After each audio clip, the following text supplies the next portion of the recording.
7,500 years ago, the Pacific floor collapsed. Massive landslides buried the seabed in seconds. Fast forward to today, robot subs have examined the place. Scans have revealed proof of at least 10 distinct cyclical megaquakes. Now, researchers warn, the plates are still locked and building pressure, even today. If they start moving, that could trigger new red alert earthquakes and send disastrous tsunamis toward the coast. Let's look at the map. The fault here is like a giant zipper. It's over 600 miles, stretching from northern California to Canada. It's called the Cascadia Subduction Zone, and it's a part of the Ring of Fire. You know, the famous giant horseshoe around the Pacific that can serve as your where-to-go reminder if you're into volcanic and earthquake tourism. One of Cascadia's biggest events happened around the year 1700. There are no local written records of it, but there is a story. A well-known indigenous legend tells of an epic battle between a thunderbird and a whale. In the story, the thunderbird's wing beats make the ground shake. The whale's thrashing sends seawater flooding inland. The thunderbird wins by finally grabbing the whale and slamming it back down, shaking the land itself. Many researchers believe that this legend originated from the real earthquake of 1700. But we don't just have cool myths to give us the full picture. In the early 1700s, samurai officials recorded waves flooding villages and rice fields. But nobody felt the earthquake that must come first. That's why they nicknamed this event the Orphan Tsunami. But it did have a parent, and it took scientists 300 years to finally connect it back to Cascadia. To see Cascadia's past, researchers sent robot subs to scan the bottom in crazy detail. They expected to see a simple crack, but what they found looked more like giant underwater steps. Some of those steps are about 33 feet tall, like a 3-story building. That only happens when a big piece of the seafloor snaps off, breaks loose, and slides all at once, not slowly. When that happens, it kicks up a mud avalanche. Picture a jar of dirt and water. Shake it hard, and a fresh layer settles at the bottom. Each layer is basically a timestamp from a huge quake. When scientists counted and dated them, they found 10 separate megaquakes that hit one after the other over thousands of years. That means that Cascadia doesn't let pressure out little by little. It stays stuck for a long time, then suddenly breaks out violently. That pattern is why the Cascadia Subduction Zone is considered one of the scariest fault systems in North America today. So what's actually happening down there? The plates aren't sliding smoothly, they're stuck. And while they're stuck, the coastline is getting quietly bent out of shape, like a ruler you're flexing in your hands. It doesn't look dramatic day to day, but it's been loading up for centuries. When that tension finally snaps, the coast will instantly drop. Geologists call this co-seismic subsidence. We're talking about the ground plunging 6 to 8 feet vertically in a matter of minutes. Imagine standing on a beach. The shaking stops, and you realize the ocean is rushing in. Not just because of a wave, but because the land you're standing on has physically sunk below sea level. That one move is enough to shove the seafloor out of position and force the ocean above it to react. Cascadia can produce a magnitude 9.0. That's top tier, categorized as the most destructive natural event that can happen. It can shake the ground for minutes, pushing and pulling everything back and forth until buildings and bridges start falling down. A 9.0 class quake also means the seafloor is vibrating and shifting, lifting in some spots, dropping in others, all in one sudden motion. A tsunami starts when the seafloor moves and pushes a huge amount of water out of the way. If the bottom suddenly lifts or drops, the water above it gets displaced instantly. That water has to go somewhere, so it races outward in every direction.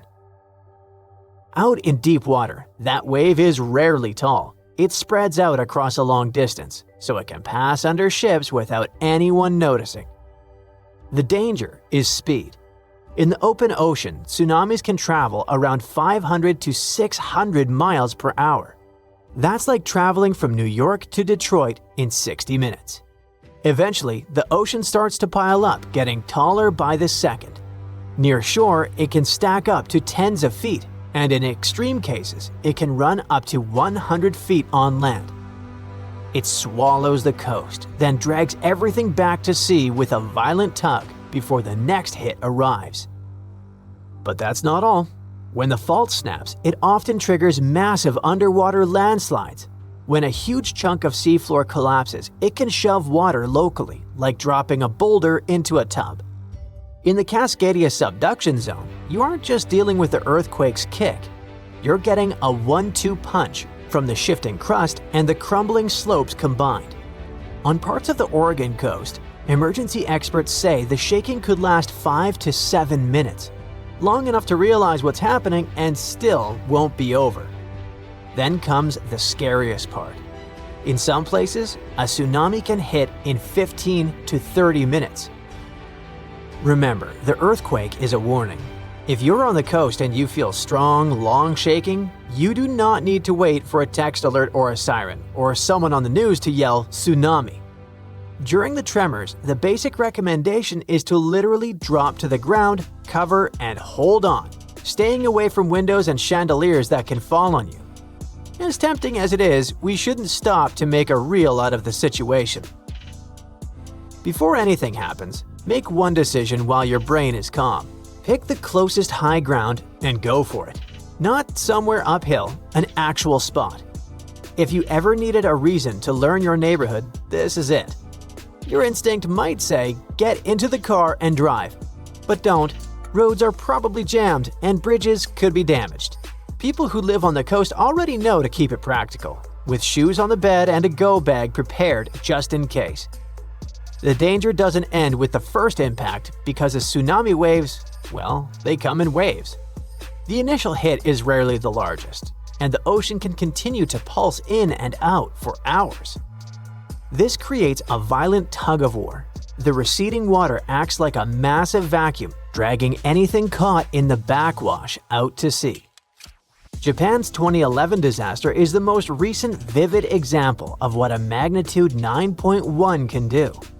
The seafloor shifted in a single massive heave, and minutes later, the ocean literally rearranged the coast. A huge wall of water crashed inland, reaching over 100 feet high in some spots, and turning the coastline into a conveyor belt of debris.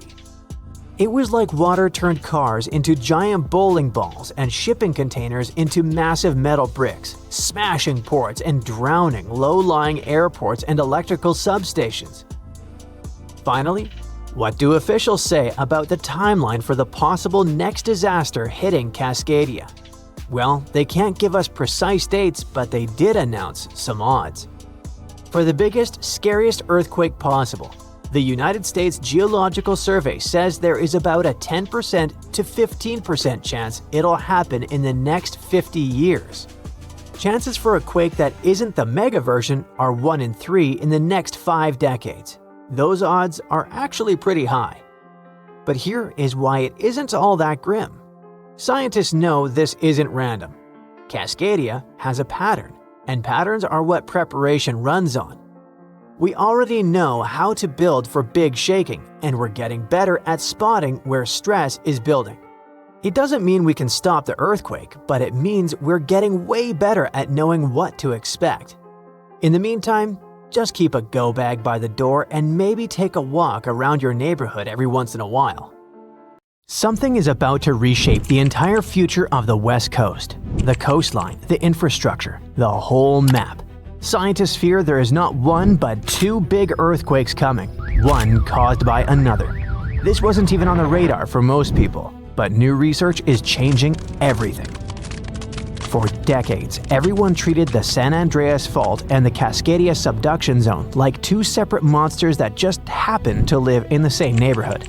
They were powerful, yes, but independent. But now, scientists believe these 2 giant faults are mechanically linked, and one can literally pull the other into rupturing shortly afterward. Cascadia moves, San Andreas moves. San Andreas tears, Cascadia tears, and the potential consequences of that are honestly haunting. Scientists found evidence that it happened at least 10 times in the last 3,100 years. Earthquake, pause, earthquake. It comes from marine sediment cores, which are like time capsules pulled up from the ocean floor. Researchers analyzed layer after layer of seabed sediment and found doublets, paired debris layers created by two massive quakes happening so close together that the ocean barely had time to settle between them. That discovery takes us to the Mendocino Triple Junction, the geological troublemaker of the West Coast. It's the place where three tectonic plates crash and grind into each other like badly aligned gears. It's also the zone where the San Andreas meets Cascadia, which makes it the perfect place for these double quakes to form. The stress changes caused by a rupture in one fault travel straight through this junction and destabilize the other. It's benign when it happens to a bookshelf. When you move one book, three others shift. But when you think about it like a coastline with millions of people, entire cities, major infrastructure, it instantly feels terrifying. To many people who live on the West Coast, the San Andreas kind of feels like a California's problem, and Cascadia like an Oregon and Washington's problem. But when you understand that these two faults can essentially fire at each other, it stops being a local issue and becomes a continental one. A Cascadia Megaquake alone can hit magnitude 9.0 plus, rip open 600 to 700 miles of seafloor, and send a tsunami roaring toward the Pacific coast. And it could just be the first quake, and then, maybe minutes later, the San Andreas snaps in Northern California. The shaking could ripple down the state like a zipper tearing open a jacket, and if it goes the other direction, it could be just as bad. If the San Andreas ruptures first, the intense stress redistribution can destabilize the Cascadia subduction zone. You could get the California quake first with buildings rocking, highways breaking, and power stations failing. And then, soon after, the ocean pulls back in Oregon or Washington. And the 20-minute countdown to a tsunami begins, a follow-up disaster. It's the kind of chain reaction you don't want even in a video game, let alone real life. This discovery also tells us something eerie about the earthquake in 1700, the one that sent a tsunami across the Pacific so huge that it struck Japan with no warning. Japanese fishermen called that wave the orphan tsunami because it arrived without any felt shaking. Only centuries later, scientists figured out that it came from the Pacific Northwest.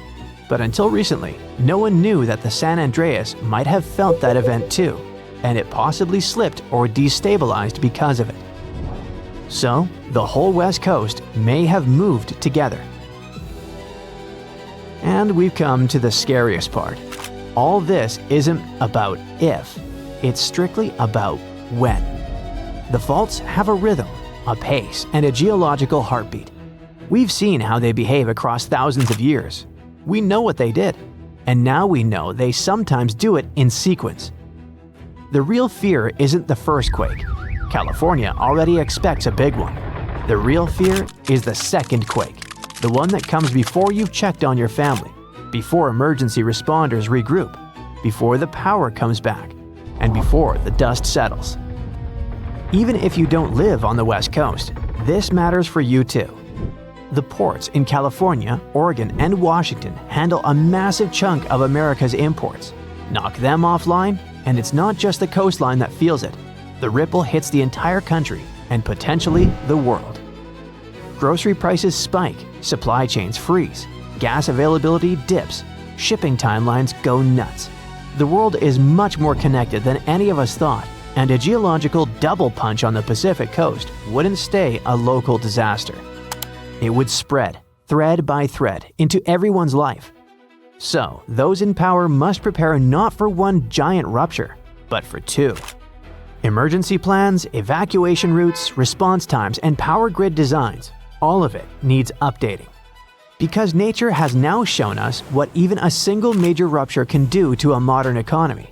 It happened in Japan in 1995, on January 17th at 5:46 in the morning. The quake hit right by the northern tip of Awaji Island, only 12 miles from Kobe, a huge, busy city with about 1.4 million people back then, and another 2.6 million in Osaka nearby. The rupture ripped along the Nojima Fault for about 25 miles. That doesn't sound like much until you realize entire buildings can't survive that kind of sideways shove. More than 5,000 people lost their lives. 43,000 were injured. Nearly 400,000 buildings were irreparably damaged. This disaster hit one of Japan's largest industrial zones. And when you mess with a place like that, the shock doesn't stop at the shoreline. The damage was $200 billion US in losses, from smashed buildings and infrastructure and many businesses shutting down. Kobe's port just collapsed. Only 30% of the Osaka-Kobe railway lines worked. Part of National Route 28 literally vanished into the ground. Schools, hospitals, and municipal buildings, 85% of them took damage or were unusable. Fires broke out across Kobe, almost 300 separate incidents, burning the equivalent of 70 US city blocks and taking another 600 to 700 lives. Almost 100,000 people permanently left the region, 2.5% of the whole population gone in less than a year. And here's a detail that stuck with me. So many bridges failed that engineers suddenly had to confront how poorly older designs handled lateral shaking. Houses with heavy tiled roofs, built to fight typhoons, crumbled because all that weight sat too high. But the newer homes made after the 1981 building code revision stood. And that's when Japan realized that modern seismic standards were crucial to follow. Japan threw $58 billion US into restoring the region. Power came back in days. Roads and rail returned in 5 to 8 months. The main expressway took 21 months. The port was fully rebuilt in just over 2 years. And by then, all debris was cleared. Within 15 months, manufacturing jumped back to 98% of its old level. Stores reopened. By 1999, Kobe's economy reached roughly 75 to 90% of pre-quake levels. Japan overhauled its disaster management system entirely. They set up the Central Disaster Management Council and rewrote building codes. They upgraded everything from emergency drills to fire-resistant city layouts, and they launched the Earthquake Early Warning System that now gives Japan those precious few seconds before shaking hits. The same system that saved countless lives since 2007. But despite all this improvement, the Kansai region still sits on dangerous ground. The Roku Awajishima fault system, the same one that snapped in 1995, still runs under them. The 2018 Northern Osaka quake and the 2024 Noto Peninsula quake reminded everyone that this threat didn't disappear. It just waits its turn. A future large event on that system could hit even harder simply because the region has grown more complex, more interconnected, and more economically loaded. So Kobe wasn't even a triggered double fault rupture, but it still broke a major industrial hub, reshaped a national economy, and permanently changed global shipping routes. That's why when scientists started talking about two joint faults firing off back-to-back in Cascadia and San Andreas, you don't even have to imagine the consequences. We already got a preview in 1995. The floor starts quaking like it's alive. Books, mugs, and lamps leap off shelves. Your feet slide, your body sways, and you can barely stay upright. It stops for a second, but then it shakes again and again. More than 1,000 times just in one day. This is not how you imagined your trip to Santorini, but it's the new reality. The Santorini seismic swarm started in January 2025. In less than 1 month, there were, get ready for it, more than 20,000 reported earthquakes.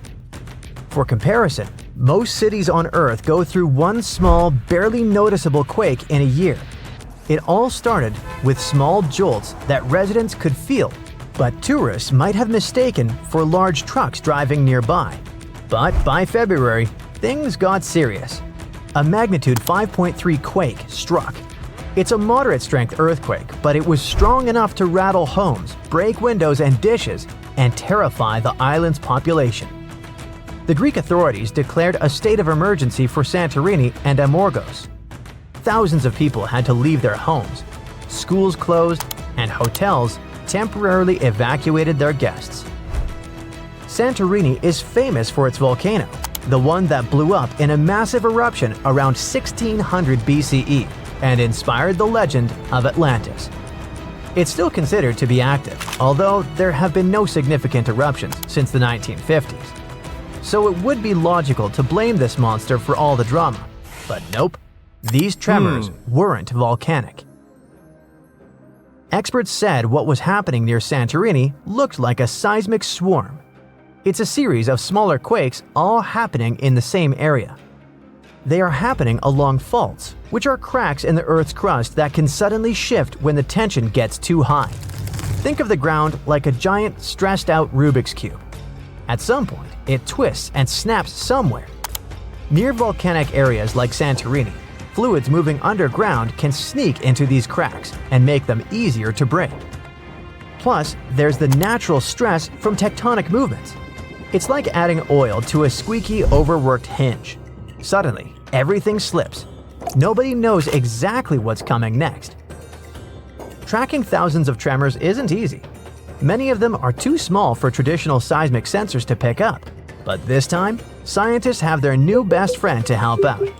I'm talking about artificial intelligence.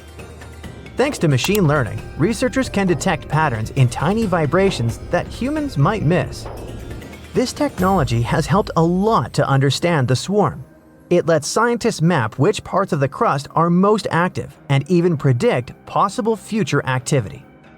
The AI analysis suggests the quakes aren't random. They seem to be clustered along a fault line near the underwater Colombo volcano. This area has a long history of seismic activity. Even though Colombo hasn't erupted recently, the magma beneath it might be subtly shifting the crust, and it adds tension to the tectonic plates above. It's like a simmering pot. Nothing boils over yet, but the heat is definitely building. The swarm has subsided after a couple of months of constant shaking, but it doesn't mean it's over for good. Even after a lull, another swarm could strike, or a larger quake could happen along the same fault lines. That's why scientists are now studying the data collected from the swarm. If you're thousands of miles away from Santorini and don't have plans to visit, it doesn't mean you're 100% safe from a similar scenario. Seismic swarms like the Greek one happened in the Caribbean, Iceland, and Italy. One of the best documented swarms in history happened in Japan, in a suburb northwest of Tokyo. It was all going on in a town sitting on a seismological observatory, like a secret underground lab for tracking earthquakes. The swarm kicked off in August 1965 with just 3 earthquakes that were so weak nobody could feel them. But things escalated fast, and 3 months later, 100 quakes a day were strong enough for people to feel. On one day, the observatory recorded almost 7,000 quakes. Out of those, 585 were strong enough to actually shake the ground, meaning you could feel a quake roughly every 2.5 minutes. Scientists figured out that the swarm was caused by fluids moving underground, kind of like the Earth's crust, stretching and bubbling. Studying seismic swarms helps scientists predict earthquakes better, understand how Earth's crust moves, and even prepare for future natural disasters globally. For instance, if they can link the patterns of tremors to magma movement or tectonic shifts, they can apply similar models to volcanoes and fault lines in Hawaii, Iceland, or the Pacific Northwest. Santorini is like a living lab where they combine modern tech with traditional knowledge. AI, seismographs, and satellite imaging add to centuries of human observation. The locals who have lived through quakes for generations contribute insights about small tremors, changes in groundwater, and unusual animal behavior. All this helps scientists refine their models. Santorini's swarm has surely grabbed the attention of the whole world, but it's not the only place on Earth with some intense seismic activity. But what makes Santorini unique is its combination of historical volcanoes, underwater fault lines, and the fact that it's a real tourist magnet. The island is not so large, and the effects of even moderate tremors feel stronger and more dramatic than in other regions. In other places, though, even more serious earthquakes, tsunamis, and volcanic activity are regular news, and the people have learned to live with them. Japan is one of the regions on Earth where earthquakes happen the most because it sits on the edges of 4 tectonic plates. There are around 1,500 of these earthquakes each year that are noticeable. Because of this, the people in Japan have learned to live with earthquakes. There's even a law that sets a rule that buildings in the country should be able to handle earthquakes up to a magnitude of 7 without falling apart. An update 30 years later said that buildings should only have minor damage in such earthquakes and still work as usual. But if an earthquake is even stronger, the law says the building's main job is not to collapse, but to save people's lives. At the most basic level, buildings are made stronger with thicker beams, pillars, and walls so they can handle shaking better. They even construct some buildings on thick layers of padding that separate them from the ground completely, which helps protect them during an earthquake. A skyscraper might sway back and forth a lot and move up to 5 feet, but it won't collapse. On the other side of the Pacific, scientists from the U.S. Geological Survey have studied a dangerous area along the U.S. West Coast. It's called the Cascadia Subduction Zone.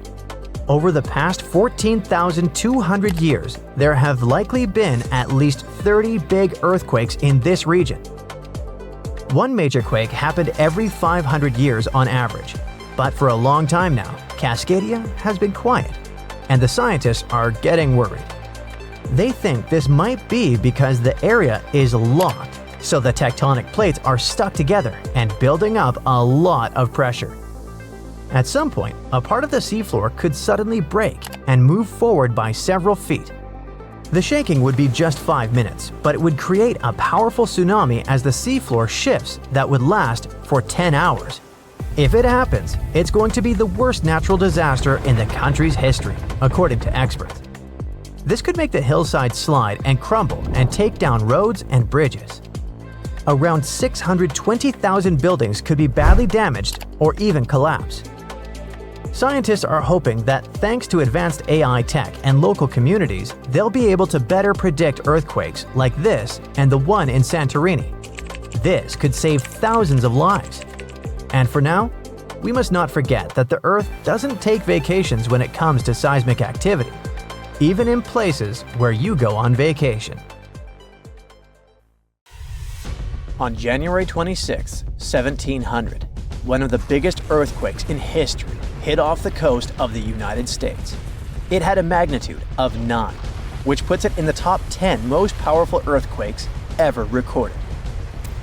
This earthquake triggered a huge tsunami and changed the coastline all the way from southern British Columbia down to northern California forever. Back then, the area wasn't very populated, but thanks to some clever research, scientists figured out exactly what happened that day by looking at old geological records, tree rings, and even some history from Japan. On the same day as the earthquake, a massive tsunami also hit Japan's eastern coast. For a long time, no one connected the two, but in the 1980s and 90s, researchers realized the tsunami in Japan had been caused by the earthquake in the Pacific Northwest. They were also able to pinpoint the exact day, January 26, 1700. They even found old trees in coastal Washington that had all perished around the winter of 1700, which matched up perfectly with the timing of the earthquake. The earthquake came from the Cascadia Subduction Zone, a fault where the Juan de Fuca plate slides under the North American plate. This fault stretches about 700 miles, from northern Vancouver Island in British Columbia to Cape Mendocino in California. The pressure from the moving plates builds up over time, and eventually, another big, devastating earthquake will hit the same region. It's just a matter of time. By looking at the geological records, past tsunami deposits, and signs of land level changes, scientists can figure out how often these huge earthquakes happen. Emergency planners have been preparing for the next big quake, often calling it the big one. Scientists believe earthquakes in the Cascadia Subduction Zone happen every 200 to 1,000 years. And since the last major one was over 300 years ago, the Pacific Northwest is definitely due for another. When it happens, the earthquake is expected to be as big as the one from 1700. But this time, it'll affect around 15 million people. The devastation will be severe. Buildings will collapse, roads and runways will crack, and bridges will fall. Communication in and out of the area will be cut off. But the worst part? The earthquake will trigger a massive tsunami that might hit parts of the Washington coast in as little as 10 minutes. It's not a matter of if, but when the Cascadia subduction zone will break. When it happens, it will be the worst disaster the US has ever faced. Worse than the Hurricane Katrina or Superstorm Sandy. It'll impact an enormous area, stretching from southern British Columbia all the way down through Oregon to northern California. That means millions and millions of people will be affected. Fairchild is considered a backup staging area for handling the aftermath of the earthquake, with Grant County International Airport in Moses Lake being the main one. For those who will survive the initial quake and tsunami, the aftermath could be just as disastrous. Aftershocks will follow, and transportation will be a mess. Roads will be damaged or completely blocked, airports will shut down, and most of the main routes, like Interstate 5, will have bridges destroyed. This means food and water supplies will be cut off, and it will be incredibly difficult for help to get in or for people to escape. Gas pipelines will most likely be damaged too, and restoring them could take anywhere from a few days inland to weeks or even months along the coast. Power outages will be widespread within 100 miles of the coast throughout the entire Pacific Northwest. And water could be out for 3 to 7 months. Even telecommunications will be down for 2 to 3 months across the Pacific Northwest, Alaska, and even parts of East Asia. The good news for eastern Washington is that it will mostly avoid the worst of it, thanks to natural barriers between the west and east sides of the state. The tsunami may hit the Columbia River Gorge, but it will lose energy quickly because of a sandbar under the river. The Cascade Mountains will absorb much of the earthquake's impact, so the east side won't feel it as strongly. And since eastern Washington won't get hit as hard, it'll be up to them to handle the aftermath of the quake. That means helping western Washington, taking in refugees from the areas that got destroyed, and delivering supplies to where they're needed. Scientists have looked at other major 8.0 to 9.0 magnitude earthquakes like the ones in Chile in 1960, Alaska in 1964, and Sumatra in 2004, and Japan in 2011.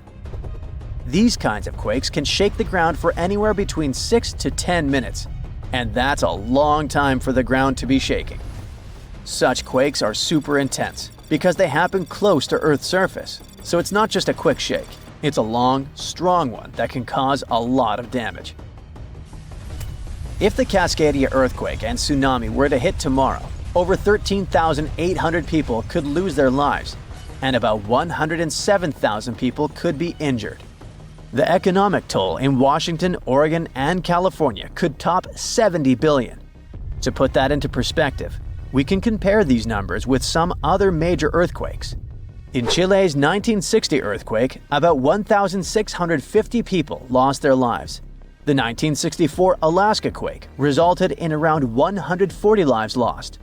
The 2004 Sumatra earthquake and tsunami took the lives of an estimated 280,000 people. And the 2011 Japan earthquake and tsunami caused over 20,000 casualties. Authorities know about the dangers of the Cascadia fault, but even with all the planning, no one can say for sure what will be needed when the big quake hits. Right after the earthquake and tsunami, the areas outside the immediate disaster zone won't be able to help much because roads and airports will be destroyed, and resources will be limited. How can we deal with this kind of disaster and its effects? We don't have all the answers yet. Right now, let's focus on the Cascadia subduction zone. It's a huge fault line that stretches about 620 miles from Vancouver Island to Cape Mendocino in California, sitting about 93 miles off the coast. It's like one tectonic plate is slowly sliding under another. When the plates are close to the surface, about 18 miles deep or less, they get stuck because of friction, kind of like pushing two rocks together. Over time, this creates a lot of pressure. When the pressure finally becomes too much, the plates slip, causing a massive earthquake. This is called a megathrust earthquake, and it can be huge. Below the area where the plates are stuck, there's a zone where the plates move really slowly. We're talking about just a few inches every few months. This slow movement helps to release some of the pressure, but it also builds up more pressure on the parts of the fault that are still stuck. This means that over time, it increases the chances of a huge earthquake happening. These massive quakes, called Great Subduction Zone earthquakes, can be stronger than magnitude 8.5. Megathrust earthquakes are the biggest earthquakes that happen. They can go over a magnitude of 9.0, which is insanely powerful. Just to put it in perspective, a magnitude 9.0 earthquake releases 1,000 times more energy than a 7.0 and 1,000,000 times more energy than a 5.0. These earthquakes happen when a lot of pressure builds up in a part of the fault that's locked, which means the plate can't move past each other. When that pressure gets too high, the fault finally ruptures, releasing all that built-up energy in one massive shake. The Cascadia subduction zone is super long. That's why if it were to rupture all at once, it could produce a large earthquake. Scientists have studied this region and found that about 18 miles below the surface, the fault is completely locked. The plates there aren't sliding past each other. But deeper down, the plates start to slide more smoothly, causing less friction. This is important because it tells us how much stress is building up in that locked zone, and how it could eventually lead to a major earthquake. Before an earthquake shakes the ground, something sneaky might happen first. A slow, quiet movement with no shaking at all. No one is aware that right under their feet, the land is preparing to tremble violently, wreaking havoc, bringing destruction and devastation. A new study shows that such a slow creep might be how earthquakes begin. To figure this out, scientists didn't start with giant pieces of the earth. Instead, they went into a lab and used clear plastic sheets called plexiglass. They pushed two sheets of plexiglass sideways against each other, just like how tectonic plates, huge chunks of Earth's crust, push against each other underground. As they pushed, the plastic cracked, kind of like what the Earth does during an earthquake. And even though it was plastic and not rock, the physics, the way things break and move, was the same. Earthquakes happen when two tectonic plates try to slide past each other, but they get stuck. The edges between them don't move easily because of something called friction. It's kind of like when your shoes grip the ground. Over time, the plates keep trying to move and stress builds up. Think of it like bending a stick. At first, it doesn't break, but if you keep pushing, it will eventually snap. The spot where the plates are stuck is called a fault, and there's a thin, brittle part in that fault. By brittle, I mean that it doesn't bend, it just breaks. Here's how it happens. First, a tiny crack forms. It's small and moves slowly. There's no shaking yet, but something is already happening under the surface. The crack spreads, building up more energy. When it finally reaches the edge of the brittle zone, boom! It speeds up, suddenly racing forward really fast, almost as fast as sound. And that's when the Earth starts to shake. So scientists decided to find out how that very first crack starts. They conducted their experiment, whose setup was similar to a type of fault in the real world called a strike-slip fault, like the San Andreas Fault in California. Even though the materials, plastic versus rock, are different, the way cracks form and move is exactly the same. The experiment has helped scientists understand that earthquakes don't always start suddenly. Sometimes there's a slow, quiet start, like a warning sign before the big quake. This early stage of an earthquake is called a nucleation front. It's like a seed of a crack, gently creeping through the material long before any actual rupture happens. This quiet and slow movement doesn't release energy into the surroundings. At first, scientists thought of cracks as simple one-dimensional lines, like a straight tear in paper. But something didn't add up. The slow-moving nucleation front wasn't behaving like a normal, fast-moving crack. and it wasn't clear why or how it suddenly sped up and became an earthquake. The answer came when scientists realized they had to think in 2 dimensions instead of 1. Instead of imagining the crack as just a fine line, they began to think of it as a patch, like a growing circle, that starts at the surface where 2 materials touch. As this patch spreads out, more material along its edge has to break. The important thing here is that the energy needed to break the material is related to how long the patch's edge or perimeter becomes. The bigger the perimeter, the more energy it takes to keep breaking. That's why this patch moves slowly at first. It doesn't yet cause the violent shaking we associate with an earthquake. Because it moves without sending shaking waves, this stage is called aseismic. Eventually, the growing crack patch spreads beyond the special brittle zone, where the materials are stuck. Outside this zone, the energy needed to keep breaking the material doesn't increase anymore. Instead, there's now extra energy building up, more than what's needed to keep the crack growing slowly. This extra energy doesn't stay quiet. It suddenly powers the crack to move much faster, turning it into a full-speed rupture. That's the moment when the earthquake begins and the ground starts to shake. These findings help explain how earthquakes might start off slow and silent before quickly turning dangerous. They show that small, slow cracks can suddenly transform into powerful, fast-moving ruptures if the conditions are right. Scientists believe that they can learn to detect the aseismic stage before a crack speeds up.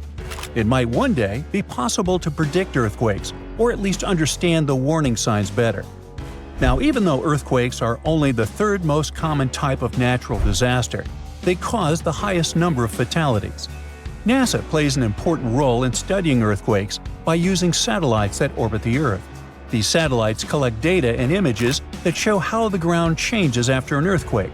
For example, they can detect when the land shifts, rises, sinks, or cracks. These surface changes help scientists learn more about the strength and impact of earthquakes. NASA's satellites can also track changes in nighttime lights. If a city goes dark after a quake, that's a clear sign that the area may have lost power and could need help. Now, how about we talk about the most common earthquake myths, like the one about megaquakes? Some people really worry about super huge earthquakes, but there's a limit to how big they can get. The size of an earthquake depends on the size of the fault where it happens.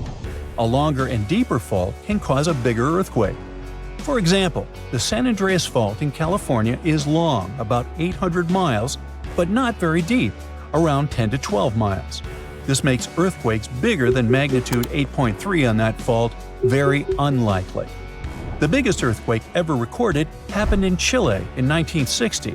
It had a magnitude of 9.5 and occurred on a huge fault that was almost 1,000 miles long and 150 miles wide. Technically, there's no set limit on the magnitude scale, but an earthquake bigger than magnitude 12 would need a fault larger than Earth, which just isn't possible. Now, earthquakes can happen near the surface or deep underground. Most occur in Earth's crust or upper mantle, down to about 500 miles deep.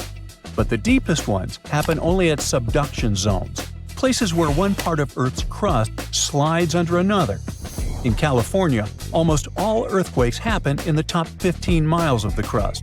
One exception is the Cascadia subduction zone in Northern California, which continues up through Oregon, Washington, and Canada. Another misconception is that the ground can open during an earthquake, but usually that only happens in movies. A giant crack opening and swallowing things up during an earthquake is just fiction. In real life, the ground on either side of a fault slides past each other. It doesn't pull apart or open wide. Small cracks or holes can happen during landslides or ground failures, but not along the actual fault line itself. Faults don't open up because if they did, there'd be no friction, and without friction, there wouldn't be an earthquake at all. Now, some people think California could break off and sink into the ocean during an earthquake, but that's not how it happens. The ocean floor is just lower land with water above it. California can't fall in. What's really happening is that southwestern California is slowly sliding north toward Alaska along the San Andreas Fault. The Pacific Plate, which California sits on, is moving about 2 inches per year, about as fast as your fingernails grow. So, in about 15 million years, Los Angeles and San Francisco could be neighbors. And in 70 million years, Los Angeles might be sitting near Alaska. I can't wait. People often wonder whether an aftershock can be bigger than the earthquake itself. Aftershocks are smaller earthquakes that happen in the same area after a larger one. They're like our planet's way of settling down after the main shock. But if an aftershock turns out to be bigger than the first earthquake, then we call the bigger one the main shock, and the earlier one becomes a foreshock. About 5 to 10% of earthquakes in California are followed by a stronger one within a week. It's also possible for two quakes in the same area to be about the same size.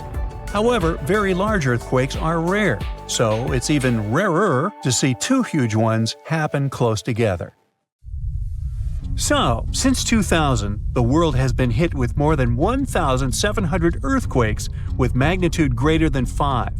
Many happened around the Ring of Fire, located around the Pacific Ocean. In North America, the biggest threat is the San Andreas fault line, which can create an earthquake of a magnitude higher than any other, earning it the spine-tingling nickname, the Big One.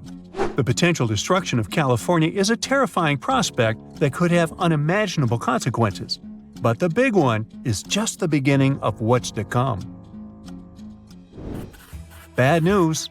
Scientists have predicted an earth-shattering event that will occur in 2030. Like it or not, there's a 70% chance that we'll experience the Big One, and it will be an earthquake with a magnitude of 6.7. The San Andreas fault line will cause the Big One, but what is scary is that we can't predict it. On the other hand, a massive earthquake occurs every 100 years. This means there's always time to prepare for a natural disaster.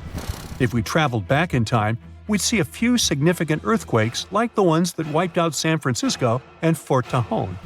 Buildings made a long time ago are not quake-proof. They will collapse. Even if they survive, you should not enter them. But buildings are not the most dangerous part. You should watch out for electrical lines and gas pipes. Your hill house might be lovely, but it is extremely unsafe. During quakes, the hill can turn into a massive landslide that will destroy everything in its path. Say goodbye to road trips because all the roads will be ruined. You should have some spare water and food since you won't be able to go to the supermarket. This disaster won't be cheap. It will cost the U.S. around $200 billion to recover from the quake. At least the earthquake will not trigger tsunamis. But there's something that can cause more damage than the big one. The notorious Cascadia subduction zones start in California and ends up all the way in Vancouver, Canada. The San Andreas fault line is nothing compared to this zone. It can wipe the whole coast off the face of the Earth, an example of hyperbole.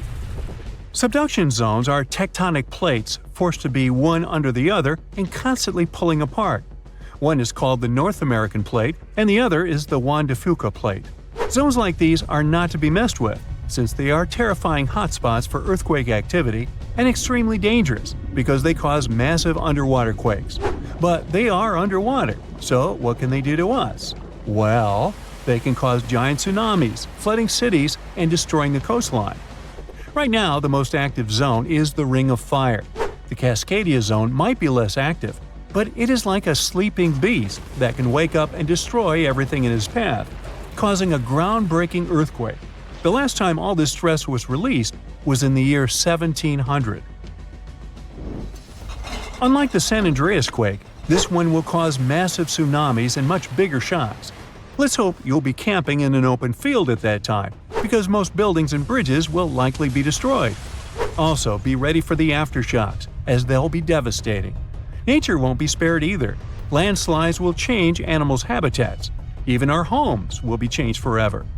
Luckily, there is a light at the end of the tunnel, and scientists are doing everything they can to ensure our safety. New rules are implemented. Every new building must be able to withstand massive shocks. They're developing modern warning systems, and every new infrastructure must follow strict quake-proof guidelines. The Juan de Fuca and the North American plates are locked together, but they won't stay like that forever. When they unlock, get ready for a massive shake. The closer you are to the epicenter, the more damage you'll experience. But even if you are lucky to be far away, you may still feel the ground shaking for some time. Now, if we compare the Cascadia subduction zone and the San Andreas Fault, we'll see how much more dangerous the Cascadia zone is. In 1994, there was an enormous 6.7 magnitude earthquake in the Northridge area, close to the San Andreas Fault. Sadly, many people didn't make it, and some were injured. Back then, buildings were not strong and earthquake-proof, and many of them were damaged. The Cascadia subduction zone can potentially cause a magnitude 9 earthquake. A magnitude 6 quake has the power of around 44 million pounds of dynamite, but a magnitude 9 has the power of 44 trillion pounds of dynamite. The strongest ever recorded quake was in Chile. Its magnitude measured 9.5, and it destroyed most everything. So let's say you've survived the quake, but the struggle is far from over. Soon after, a massive tsunami will strike, with waves that might reach up to 100 feet in some areas. That's so unlike the San Andreas earthquake, which can't produce any significant waves. So say goodbye to your beautiful garden, since salt water will destroy trees and plants, changing the environment for a period of time. The only positive thing will be you won't need Halloween decorations, because all those dried-out trees will resemble a ghost forest. The combination of waves, quakes, and the sheer size of the area will make this natural disaster much more dangerous than any caused by the San Andreas Fault or the so-called Big One. A quake similar to this happened around 300 years ago. Many more have been recorded in the past 3,500 years, proving that they continually occur every 400 to 600 years. So, technically, we have around 100 to 300 years before the next big one hits. We still have no idea how exactly the Cascadia subduction zone works, because we discovered it in 1970. This zone is super scary because it can cause big earthquakes. It was found by accident when researchers studied the Ring of Fire. They wanted to know if this area had caused any trouble in the past years, and the proof was under their noses. In Washington, there is a horror forest where nothing has been growing for years. When researchers tested the soil, they found a tremendous amount of salt. They put 2 and 2 together and concluded that a massive tsunami had been the reason. Experts still didn't know when the forest was destroyed. But Japan kept records of a gigantic earthquake that had a similar effect. It was the one that happened in the year 1700. There is a 1 in 3 chance that the next one will occur in 2050. You must know how to survive the Canadian earthquakes and make it out unscathed, so listen carefully. Those who live in this area have almost no experience with earthquakes like this one. Surviving the quake is relatively easy, but the tsunami coming afterwards is the real danger. After the shake, find the highest ground and go there. Only bring the essentials, like food and water. Yeah, leave your baseball card collection at home. After the first hit, don't try to go down. Seismologists say that most likely there will be a few more waves, and they have proven this. On the 22nd of May, 1960, seismologist Jerry Eston and his 4 friends went to Hawaii to see an expected tsunami that was to happen around midnight. They set up their gear on Wailuku Bridge with an escape route planned. This bridge had been destroyed in the previous tsunami, but the new one was much taller and better. After midnight, the water was 4 feet above the average level. The second wave hit a half hour after midnight, and the water rose another 9 feet by 1 a.m. The water started going down and dropped by 7 feet, but the horror was far from over. Next, they saw a wave that was around 20 feet tall. This shows us that tsunamis are unpredictable, and we should listen to experts to stay safe.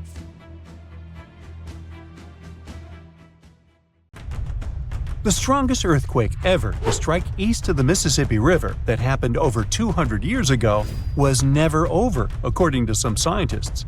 Most earthquakes last seconds to minutes, and the official record breaker so far is a silent one in Sumatra that was going on for 32 years. This slow slip event triggered a massive quake and a tsunami. So if it's true that the new Madrid earthquake is still sending aftershocks, we'll have a new top name for this sad list. The earthquake started in December of 1811 with a powerful quake in a sparsely populated part of northeast Arkansas. They felt the shaking almost 1,000 miles away in the White House, and the tower bells were ringing in Boston, even further away. It even made the mighty Mississippi flow backward for a few minutes over new waterfalls formed by shifted ground. The town of New Madrid, Missouri, completely disappeared in the disaster. The Earth wouldn't stay still until the end of January the following year, when things got serious again. A massive quake hit, this time near the junction of the Ohio and Mississippi rivers, right in the Missouri boot heel. Geologists believe it was a rupture on the New Madrid Fault, putting even more strain on the nearby Reelfoot Fault. Just when people thought it couldn't get worse, another 2 weeks of trembling passed, and the Reelfoot Fault snapped deep beneath New Madrid. Down in Tennessee, about 15 miles south of New Madrid, the ground uplift created Reelfoot Lake. Steamboats were chugging along the river, with thousands of trees floating and acres of woods torn apart by the quake. In St. Louis, Missouri, which is 160 miles away, buildings were badly damaged, and chimneys fell in Cincinnati, Ohio, 400 miles away. People all the way in Montreal, Canada, over 1,000 miles away, felt the earthshake. Seismologists have registered about 200 small earthquakes in the New Madrid seismic zone every year since 1974. Some researchers believe that up to 30% of those were aftershocks from those big quakes back in 1811 and 1812. In parts of the U.S. where there's not much tectonic action going on, these aftershocks could keep rumbling for years, maybe even centuries, after the big ones hit. Aftershocks are the Earth's way of releasing all that built-up stress from the main quake. When the ground shakes from the first earthquake, it puts a lot of pressure on the rocks nearby. And when those rocks can't take it anymore, they crack, causing even more shaking. That's the aftershock. And they can be pretty intense, especially right after the main quake, but weaken over time. Not all scientists agree that contemporary earthquakes have to do with those from 200 years ago. We mostly associate faults with those lines where Earth's plates meet. But there's a whole network of those right under the center of the North American plate. They're like relics from 750 million years ago, when North America was part of a supercontinent called Rodinia. When Rodinia started to break up, it left behind these rifts, weak spots in the Earth's crust that run deep beneath the modern Midwest. It could explain the earthquake action. An international team of geologists decided to take a fresh look at 3 major earthquakes that shook North America and end the debate. They used a new math method called the nearest neighbor. It says that if earthquakes are too close in space, time, and magnitude to be independent background events, then one is assumed to have triggered the other. Depending on how you look at the numbers, somewhere between 10 to 65% of the recent quakes in the region could be aftershocks of those historic earthquakes. And a huge quake that hit Charleston, South Carolina at the end of the 19th century might explain up to 72% of the earthquakes in the area since then. But not all places are the same, so the scientific debate continues. In 1774, British explorer James Cook noticed a glow in the distance. It was the volcano of Mount Yasur in Vanuatu. This bad boy had been spewing lava and ash ever since, and it's quite likely that it's been doing that for way longer. The volcano has been sitting at alert level since October 2016, which means things are really unsettled around there. They've even marked off a 2,000-foot radius around the crater to keep people safe. There have been low to moderate outbursts, shooting out ash, gas, and steam, and some bigger blasts throwing stuff outside the crater. Satellite images have picked up on some hotspots of sulfur dioxide plumes, showing that Yasur is still cooking up a big storm down there. Stromboli, one of the volcanic islands near Sicily, officially has the Guinness World Record as the longest continuously erupting volcano. It has been putting on a fiery show for over 2,400 years straight. Ancient sailors nicknamed it the Lighthouse of the Mediterranean. Most of the time, Stromboli's just spitting out spatter, but every now and then it throws in some lava flows or shoots up some moderately high fountains. Sometimes you might even catch a glimpse of steam-driven outbursts. Over 200 million years ago, the world went through a major makeover, with not one, not two, but but 4 massive volcanic eruptions changing the game. It all happened in Rensselaer, a large chunk of island that used to be a supermassive volcano stretching across what's now British Columbia and Alaska. This volcanic activity might have helped dinosaurs grow from cat-sized critters into giants we saw in Jurassic Park. It kicked off a 2-million-year rainy season. It made the whole world hot and humid, and the dinos just loved it. Researchers dug deep into sediment layers beneath an ancient lake in China to uncover these secrets. They found traces of volcanic ash and mercury, clear signs of those epic eruptions. There were carbon signatures showing huge spikes in carbon dioxide levels, making the atmosphere toasty and the rain pouring down. It all happened in 4 separate pulses, each triggered by those monstrous volcanic blasts. There's a spot in a national park not too far away from Sydney, Australia, where a fire has been raging deep underground for at least 6,000 years. They call it Burning Mountain, and it's a coal seam fire, burning its way through a layer of coal beneath the Earth's surface. Once these underground fires start, they're pretty much impossible to put out. This ball of fire is up to 30 feet wide and extremely hot, but there's no flame, it's smoldering. The fire has been creeping along at a pace of about 3 feet per year. A local farmer first spotted it in the 19th century and thought it was a volcano. The people who have lived here for ages believe this place is sacred. They've used it for cooking and crafting tools, and tell that it started from a widow's tears or the torch of a hero.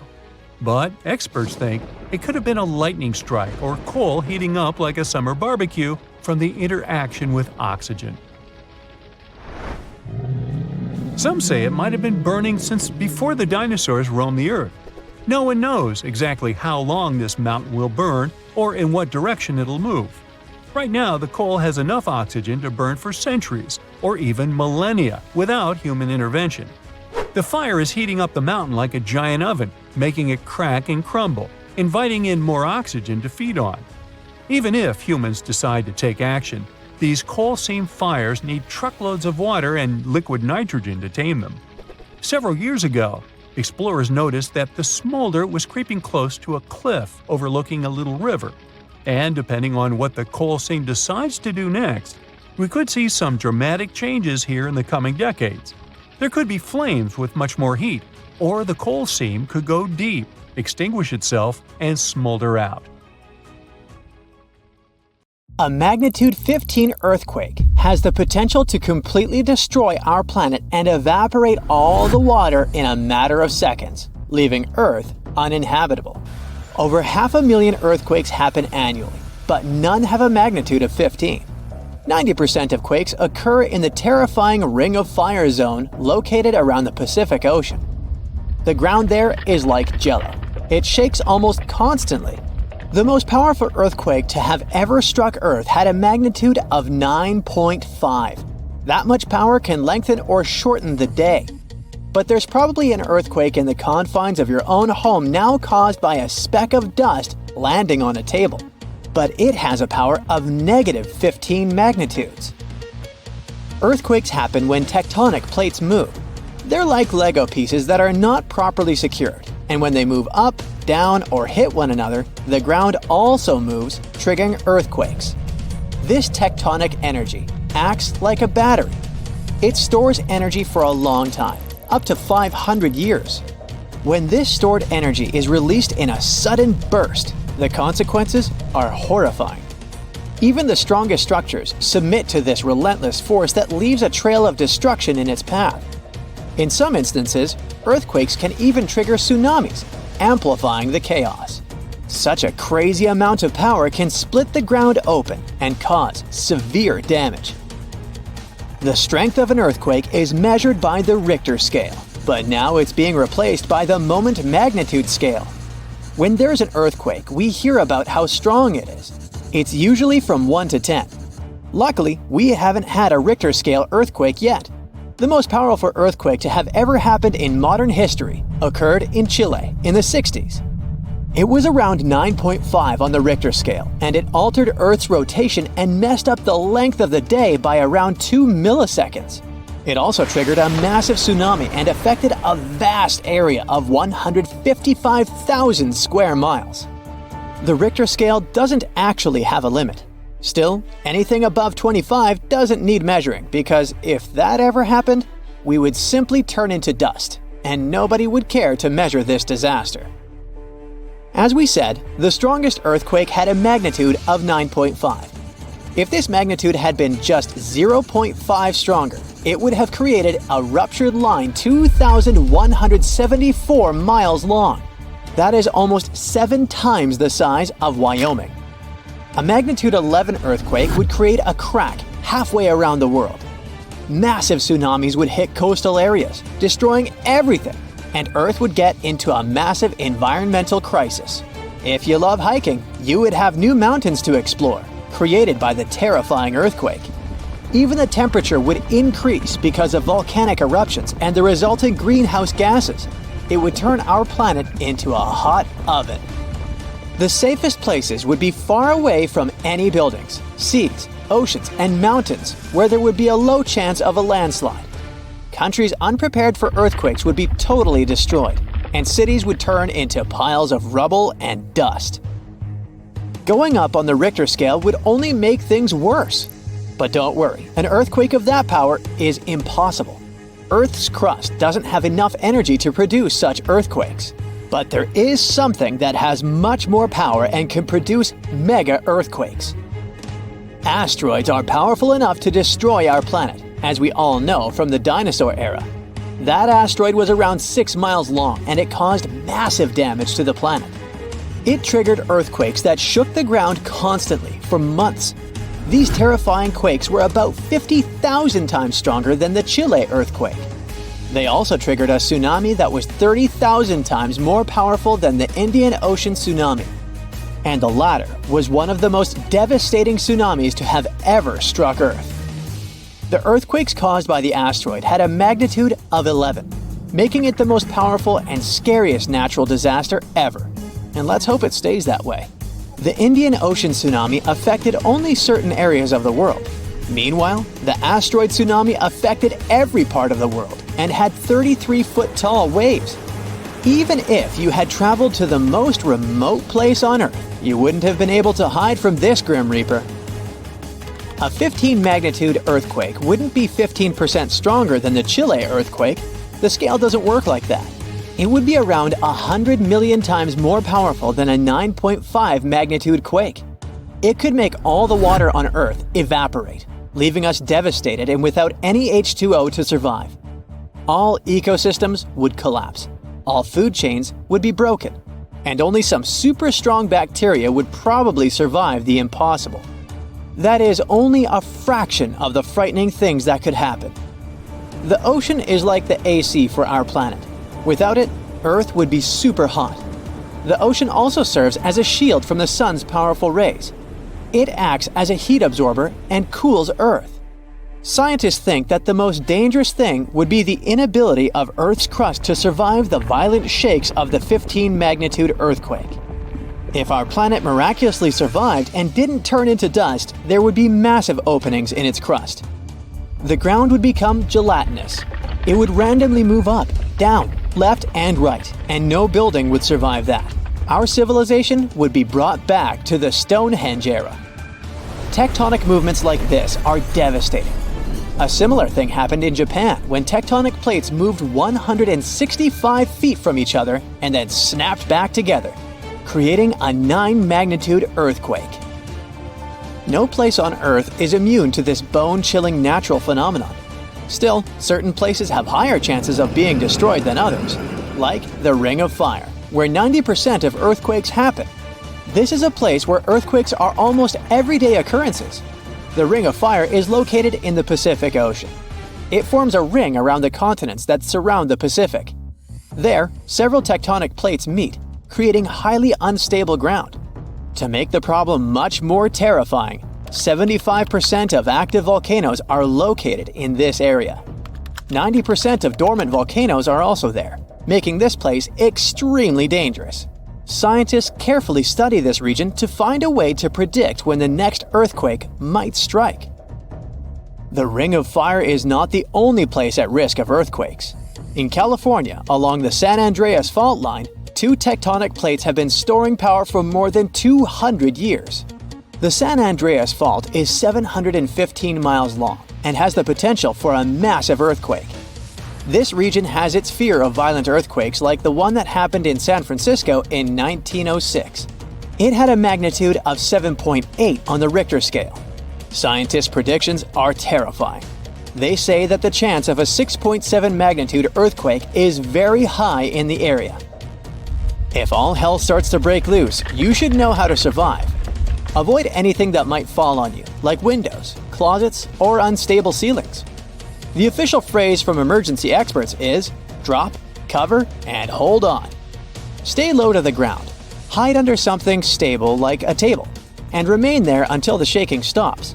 Make sure to stay in your shelter for another minute or two, just in case there are aftershocks or loose debris. Use your nose and smell for gas. If you do smell it, don't turn the lights on or do anything that might ignite it. Stay strong and be safe. An earthquake in Indonesia began in 1829 and lasted a mighty 32 years. It reached its climax in 1861 and hit a magnitude of around 8.5. It was caused by the tectonic plates below the island slowly clashing against each other. Researchers discovered that the quake had been building for some time after analyzing the coral in the area. They found it was being periodically exposed to the open air. That was caused by the gradual earthquake moving the land up and down. Scientists call these decades-long silent earthquakes slow slip events. A single lightning bolt can warm the air to around 54,000 degrees Fahrenheit. The heat makes the air expand quickly, creating a shock wave or boom, which we know to be thunder. There are close to 3 trillion trees on Earth. That translates to roughly around 422 trees for every person. Before humans, the number was nearer to 6 trillion. Almost 70% of the Earth's surface is covered by water, which on average is around 2.5 miles deep. 97% of Earth's volcanoes lie underwater, as well as the mid-ocean ridge, a massive mountain range that is over 40,000 miles long. Humans have mined around 190,000 tons of gold from the planet. Experts predict there is around 20% still left to be mined, but this figure is constantly changing. The world's largest active volcano is in Hawaii. Called Mauna Loa, it's over 2.5 miles above sea level. Given that most of it is underwater, the volcano's summit is a staggering 11 miles from its base. That's the same length as over 160 football fields. The highest ever recorded temperature on Earth was a sweltering 136 degrees Fahrenheit. It was recorded in El Azizia, or modern-day Libya, on September 13, 1922. The lowest temperature was a chilling minus 129 degrees Fahrenheit, recorded at Russia's Vostok station in 1983. Earth is the 5th largest planet in the solar system, behind Jupiter, Saturn, Uranus, and Neptune. It has a circumference of roughly 25,000 miles, and it would take the average person around 8,300 hours to walk around the face of the Earth. The separation between Earth's land masses would make such a trek almost impossible, though. It takes 365.25 days for the Earth to orbit the Sun. Because our calendar years only have 365 days, we add an extra leap day every 4 years to make up for the difference. Russia is the largest country on the planet, with a total area of about 6.5 million square miles. It encompasses more than 1/8 of the Earth's inhabited land area, but still has a relatively small population given its size. Earth is the only planet with one moon. Mercury and Venus have no moons, while every other planet has 2 or more. Earth is over 4 billion years old. Scientists calculate this by looking at the planet's oldest rocks, as well as meteorites that have crash-landed. They used meteorites as they were formed at the same time as Earth, when the solar system was forming. The ground we walk on is basically recycled. The planet's rock cycle turns igneous rocks to sedimentary ones, then transforms those into metamorphic rocks, and back again. Like Earth, our moon also experiences earthquakes. They're less common and intense than the ones we have, and are caused by tidal stresses. A tidal stress is basically the relationship between the gravitational pull of the moon on the Earth and that of the Earth on the moon. Despite being the fifth largest continent, Antarctica holds 70% of the planet's fresh water and about 90% of its ice. Bangkok is the most visited city in the world, boasting 23 million visitors in 2019 alone. Paris, London, Dubai, and Singapore make up the other cities in the top 5. The lowest layer of Earth's atmosphere is called the troposphere and is the reason we have weather. Sunlight heats the planet's surface, which causes warm air to rise up to the troposphere. This air then expands and cools as the air pressure decreases and sinks down, where it is then warmed by the Earth again. Coral reefs are the largest living structures on the planet, with some even being visible from space. Coral reefs hold the most species per area of any of Earth's ecosystems, even more than rainforests. Earth got its name around 1,000 years ago, and it comes from the German word meaning the ground, but there's no evidence to show who actually named it. Of all the planets, Earth is also the only one which is not named after a Greek or Roman deity. The deepest point of the ocean is the Mariana Trench. It's a whopping 7 miles below sea level. Coastlines cover about 20% of U.S. land, but are home to more than 50% of the U.S. population. The Earth isn't actually a sphere. It's more like a squished ball that bulges at the equator. The bulge is caused by the force of the Earth spinning, which makes the north and south poles slightly flat. The Earth spins on its axis, which is basically an imaginary straight line. Earth has seasons because the axis is tilted, causing the sun's rays to hit different parts of the planet more directly, depending on the time of year. If the sun was as tall as a standard door, the Earth would be around the size of a nickel. The Earth's rate of rotation is gradually decreasing. It's happening so slowly that it would take as much as 140 million years for the length of a day to increase to 25 hours. Get equipped for any season with brand new BrightSide merch. Click the link and grab your print. The biggest animal on Earth is the Antarctic blue whale. It can reach lengths of 100 feet and weigh up to 400,000 pounds, which is around the same as 33 elephants. The temperature at the center of the Earth is around the same as the surface of the Sun, at almost 10,000 degrees Fahrenheit. Earth is around 10,000 times older than humans. Earth is around 4.5 billion years old, whereas humans have been around for, at most, 450,000 years. There are around 34,000 known species of fish.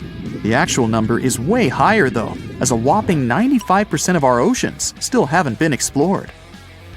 America's Route 66 is longer than the journey to the Earth's core. The distance to the core is roughly 2,000 miles. Route 66 is almost 2,500 miles. The Earth is made up of 3 main components: the crust, the mantle, and the core, which is divided into the outer core and the inner core. Scientists have estimated that there are around 8.7 million species on the planet. Out of this, between 1 to 2 million of these species are animals. But roughly 86% of land species and 91% of fish have yet to be discovered by humans. Ancient astronomers used to think that the Earth was the center of the universe. For 2,000 years, they believed the Earth to be static, while other bodies traveled in orbit around us. In 1543, Copernicus published his sun-centered model of the solar system. Earth is the densest planet in the solar system. The density varies across its different crusts, but the planet's average density is just over 3 ounces per cubic inch. Mount Everest is the highest point on the planet. Its peak is the highest altitude above sea level at around 5.5 miles. Each year, 1 septillion crystals of snow fall on Earth. That's a trillion snowflakes. Snow covers about 31% of Earth's land area each year. Of Earth's water, only around 3% is fresh water. The other 97% is salted. Of that 3%, about 2% is frozen in ice and glaciers.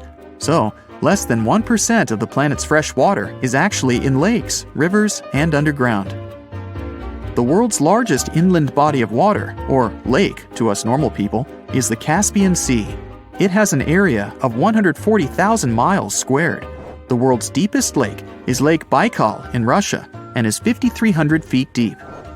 Earth's atmosphere is roughly 78% nitrogen and 21% oxygen, with small amounts of water vapor, carbon dioxide, and other gases. No other planet is believed to have this much oxygen, which explains why Earth is the only planet where life has been discovered so far. Apart from the Moon, there are 2 asteroids in co-orbital orbits with Earth, sometimes called Earth's second moon. 3753 Cruithne is an asteroid that looks like it's following the Earth in orbit, but it's actually following its own path around the Sun. 2002 AA29 is another asteroid which makes a horseshoe orbit around the Earth that draws it close to the planet every 95 years.